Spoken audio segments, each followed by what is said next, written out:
Një korrik. Ngriuni luftoni për vendin, për kombin tuaj. Moto e Bill O'Reillyt, por dhe Focus. Pse ka rënë krenaria amerikane? Bill O'Reilly është shumë i shqetësuar se amerikanët nuk ndihen krenar për vendin e tyre. Në ditën e pavarësisë, 4 korrikut vjen një sondazh i Gallupit që pyet nëse amerikanët janë krenar për vendin e tyre. Sipas Gallupit, numri më i ulët rekord thot po. Kjo është e paparashikueshme. Shumë anti-Trump janë të pakënaqur që ai është president dhe amerikanët e rinj janë të zhgënjur me vendin përgjithësi. Ata që kanë lidhur mijëvjeçarit, pra 1980-96, kanë nivel të ulët krenarie, 58%. Ndërsa ata që quhen brezi Gen, Generation Z, të lindur mbas vitit 96, e kanë krenarin 41% ndjen krenar për Amerikën. Ndërsa brezi amerikanëve më të moshëm, më të vjetër, të cilët kanë kaluar dhe krizën e luftës Vietnamit, krizat ekonomike, janë krenar 75%. Arsimi është një problem i madh në Amerikë. Një komponent kyç në vlerësimin e krenarisë, si dhe qytetarinë. Ka një ignorancë të madhe në Amerikë lidhur me madhështinë e Amerikës. Kushtetuta amerikane i lejon të gjithë amerikanët të jenë budallëj. Ky është budalliku më i madh, sepse këtë drejtë ja jep kushtetuta. Kjo është e vërteta. Për 249 vjet me radhë, ajo ka ofruar më shumë mundësi, demokraci dhe begati. Mund të arrish sukses në qoftë se punon fort, përpiqesh fort. Dhe miliona amerikanë që kanë sakrifikuar e kanë rritur këtë. Por sondazhet e Gallupit janë me të vërtet shqetësuese. Amerika është përballë një ndarje shumë të madhe politike. Ky është fakt. Por se mos vetëm në Amerikë, kudo.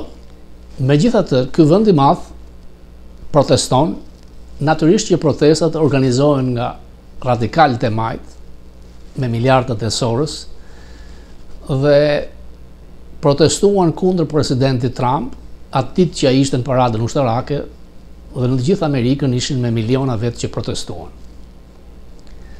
Ministria Departamenti Drejtësisë, prokuroria e përgjithshme, ekuivalent me ministër drejtësie, ka dhënë një urdhër që Departamenti Drejtësisë të fillojë të luftojë dhe të heqë në shtetësinë amerikanëve që nuk e meritojnë. Janë 25 milion amerikanë që janë naturalizuar. Pra, ne që nuk kemi lindur këtu, kalojmë përmes këtij procesi.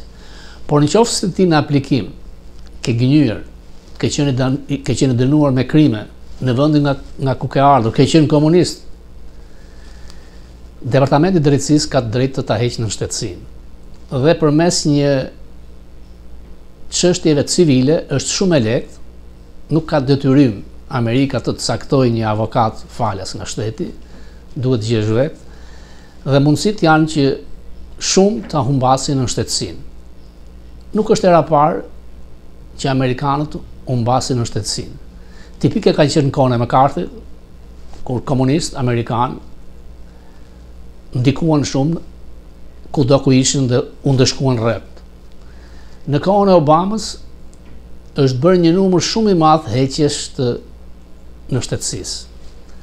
Natyrisht që edhe nga Ballkani kanë ardhur njerëz që kanë mashtruar, kanë gënjur, ish komunist, kanë punuar deri tek radiot shtetërore amerikane, ish ambasador të Hoxhës, ish antar të Komitetit Qendror, kanë marrë green card në pas pasaport. Pra departamenti ka filluar që të ketë një orientim për t'u hequr në shtetësinë atyre që nuk e dakon.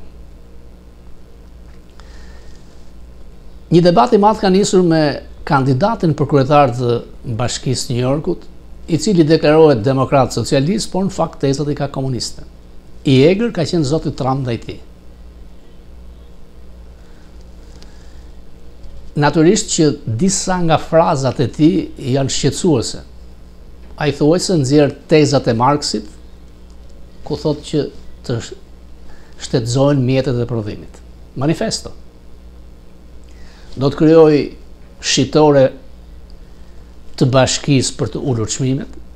Ai thotë se do të investojë $60 milion për të hapur 5 markata të mëdha për ushqimet, për ata që nuk përballojnë në çmimet e mëdha. Dhe thotë kam një të drejtë sepse $140 milion ne subvencionojmë markatat e tregtisë në New York. Do t'ja heq këtë. Dhe ka thënë që nuk duhet të ekzistojë klasa e miliarderëve. Janë 129 miliarderë në New York. Sipas tij duhet të paguajnë pjesën që takon taksa se nuk paguajnë. Akuza ka për korrupsionin e familjes Trump. Djetë Trump ka nxjerrë një parfum të ri $200, mbas miliona dollar të vërtet tek DigiCoin, ku ai dhe familja vet krijuan një monedë digjitale, ku rreth 10-15 vet kanë fituar miliona dollar dhe pjesa me qindra mijë humbën. Së fundmi kanë marrë një rezort $1.5 miliardë në Vietnam, fëmijët e tij, të cilët janë lëshuar për të fituar miliona dollar. Rasti Donald Jr. në Beograd, mbështetja që i bën edhe Vučić, me të cilin pati një intervistë, dhe deklaratat e tij sa butaforike as dhe ignorante, duke mos e njohur situatën reale atje. Natyrisht që në qoftë se humbet Kongresin dhe Senatin, do të ketë impeachment hearing për këtë aferë. Në Beograd, studentët kanë protestuar. Pse heshtin në Shqipëri për aferën e Sazanit? Rama, jo që kam besim, por e them thuajse me bindje që është partneri fshet në këtë aferë të pistë të fëmijëve të përgëdhelur të presidentit Trump, jo thjesht për blerheshtje ndaj tij, Rama, por për të fituar miliona dollar. Ato që quhen subcontractor, pa diskutim do të jenë castrati and company, por ende nuk është firmosur kontrata përfundimtare. Ndaj dhe ato pit stopet e Kushnerit, i cili ka humbur disa buildinge, disa ndërtesa, ka falimentuar disa herë në Manhattan, pra nuk është i aftë në biznes, por ka fituar miliarda dollar nga vendet arabe që në mandatën e parë zotit Trump për të fituar akses ndaj presidentit Amerikës. Nuk do të thotë që e kundër Amerikës në qoftë se proteston për një aferë korruptive. Spak ka kohë që e toleron Ramën. Jo vetëm tek dosja McGonigal, duhen hetuar miliona dollar akuza nga media e djathtë amerikane, por e kam thënë disa herë, 200 deri në $250.000 të sponsorizuara për një aktivitet politik Manhattan. Ashtu si hetuan dikur Bashën, dosja të cilit nuk është mbyllur, si po hetojnë Metën dhe me ç'po dëgjoj edhe Nokën, duhet hetuar kryeministri shqiptar, autokrati, i cili përsëri nuk ka shkuar tek festa ambasadës amerikane. Nuk ka ndonjë detyrim, sepse fundit ai mund të thotë unë jam kryeministër, ambasada është kthyer si legat, nuk ka ambasador. Është mesazh, prallat se nuk e kanë ftuar, kjo nuk ngjet. Me protokoll amerikanët kryeministrin e ftojnë. Se fundit ai është në detyrë. Edhe sikur të ndodh ajo që dëshirojnë gjithë që të mos njihen zgjedhjet, por ky departament, kjo administrat është indiferente në politikën e jashtme. Natyrisht ndryshojnë nga administrata e parë, por në politikat e përgjithshme shumë gjëra nuk ndryshojnë.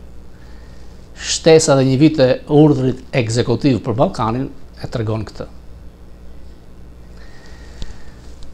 Trump, sipas Wall Street Journal, gazetë që është pronë e Murdokut, thotë që sa herë që fillon të ketë një sukses, i dorëzon shpatën kundërshtarit dhe vetë është i parë matosur.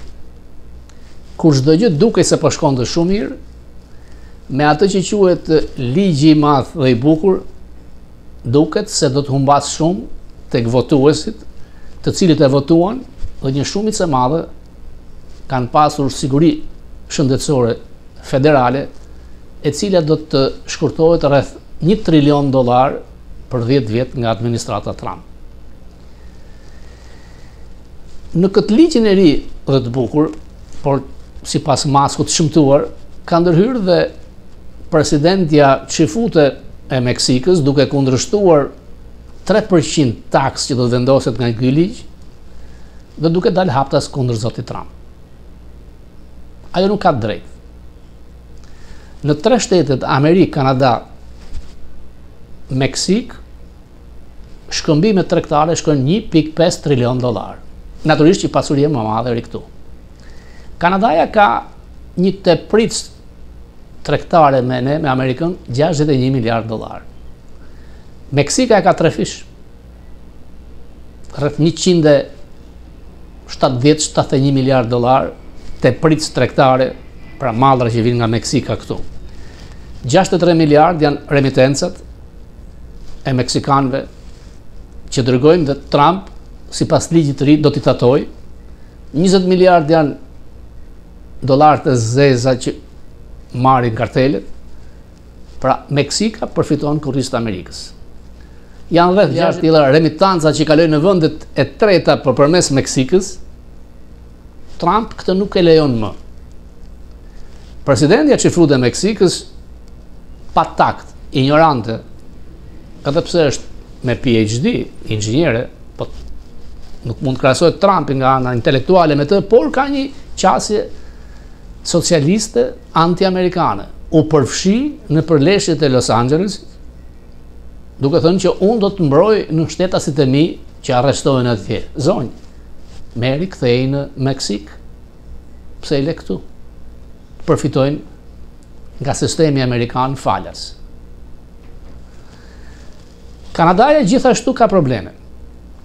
Kishte kaluar një taks digjitale më parë ndaj kompanieve Big Tech, Amazon, Google, Facebook, dhe përpara një jave e vunë të funksiononte realisht.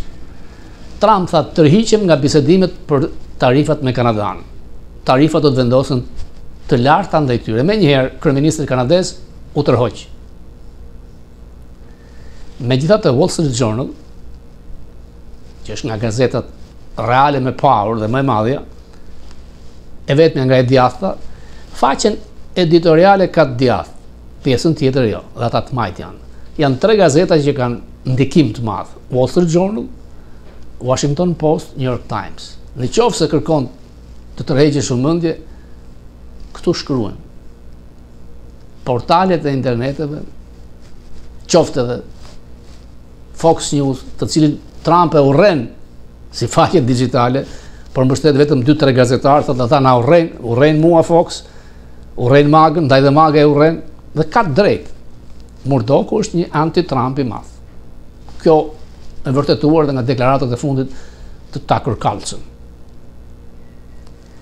Dje fola për dosjen McGonigal. Nuk dua të ngre asnjë shpresë të gabuar për çdo shqiptar që kërkon drejtësi.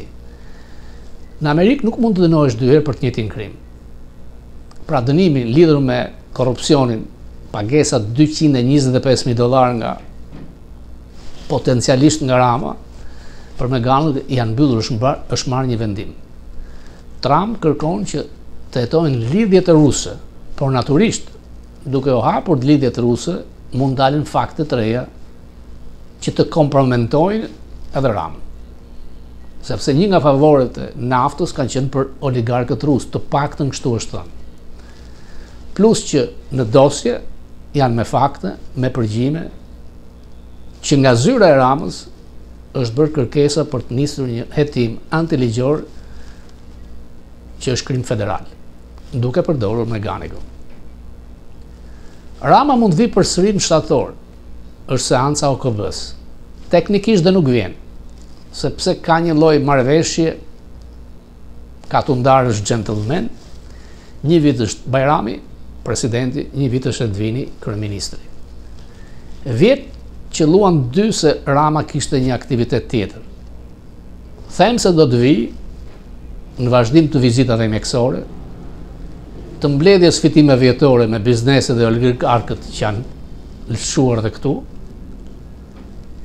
Enigma është, do të shkoj dot në departament, a pret një ftesë në shtëpinë e bardhë përmes Kushnerit, apo thjesht do të ketë një takim me Rubin.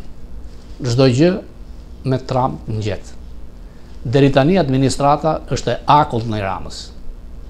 Ndaj dhe ai sillet si KPDI, nuk shkon të festa e ditës pavarësisë të Amerikës. Nuk është era parë dhe vjetë nuk ka qenë. Natyrisht që janë disa evenimente që kanë marrë një lloj protokolli në Shqipëri, jo se kështë detyrim, nuk besoj se në vendet e NATO-s kryeministrat shkojnë tek ftesat që organizojnë në hotele mondane ambasadorët amerikanë. Kompleksi i inferioritetit është për vendet e vogla. Por Rama e quan veten lider global. Rama Shrenko, a i ngjason me Lukashenko. Ka marrë shumë pushtet, ka nxjerrë përshitje troje të vendit, ka krijuar një klasë oligarke, edhe pse është i majt, sundon si një sultan. E kam thënë që kandili i tij është shuar, por ata që vendosin janë shqiptarët, janë votuesit. Mos e lini këtë vend të turprohet që në 2027 në samitin e NATO-s të përfaqësohemi nga njëri që nuk e meriton si Rama. Ju falenderoj, në fund të videos subscribe te kanali ynë që është falës për ju.